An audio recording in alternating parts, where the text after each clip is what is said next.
বছরে বিএনপির জন্য নিঃস্বার্থভাবে লড়াই সংগ্রামে থেকে আন্দোলন করেছে, সংগ্রাম করেছে, সেই সমস্ত ভাইদেরকে, সেই সমস্ত তরুণ নেতৃত্বদেরকে বেছে নিয়ে তাদেরকে নতুন ভোটার হিসেবে নতুন সদস্যতে তালিকাভুক্ত করতে হবে। এইটি হলো সারা বাংলাদেশের কর্মসূচি। এই কর্মসূচি জনাব তারেক রহমান বিএনপির একটি সফল কর্মসূচি। এটা যদি আমরা সফলভাবে পালন করতে পারি, আমরা বিএনপি সুসংগঠিত হবে বন্ধুরা। কারণ আমরা বিগত দিনে দেখেছি আমাদের প্রিয় নেত্রী এবং প্রিয় নেতা জনাব তারেক রহমান বেগম খালেদা জিয়া বরাবরই বলেছে, তৃণমূলের নেতৃবৃন্দই বিএনপিকে রক্ষা করেছে। তৃণমূল ছিল বিধায় বিএনপি এই দুঃসময় পাড়ি দিতে পেরেছে। তৃণমূলের সেই পরখাওয়া নেতারাই আন্দোলন করেছে, সংগ্রাম করেছে, তাদের জন্যই আজকে আবারও বিএনপি ঘুরে দাঁড়িয়েছে বন্ধুরা আমার। কাজেই এই তৃণমূলকে সুসংগঠিত করতে হবে বন্ধুরা আমার।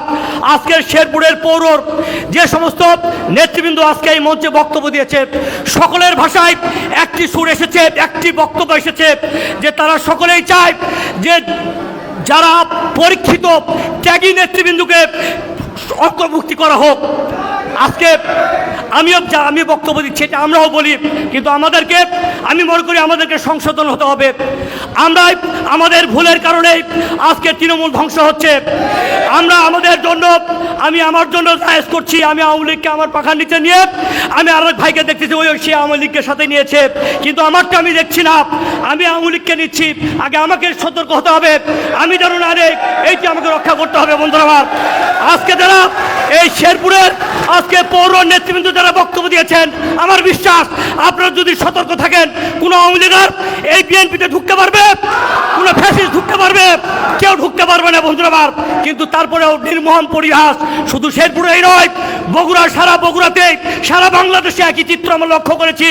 কোনোদিন জিন্দাবাদ দেয় নাই, তারা সহসভাপতি হয়েছে, তারা জয়েন্ট সেক্রেটারি হয়েছে, তারা বিভিন্ন অঙ্গ সহযোগী সংগঠনের নেতৃত্ব এসেছে, পত্রিকায় এসেছে, পেপারে এসেছে, সোশ্যাল মিডিয়ায় এসেছে। কার জন্য? কাদের ভুলের জন্য? আমাদের জন্য। আমরা নেতারাই আমরা প্রশ্রয় দিচ্ছি বন্ধুরা আমার। আমাদেরকে সংশোধন হতে হবে। আমরা যদি ভুল করি, আজকে ওই সমস্ত দোষরাই কিন্তু এক সময় আমাদের পিছনে থেকে আমাদের ঘাড় মটকাবে বন্ধুরা আমার।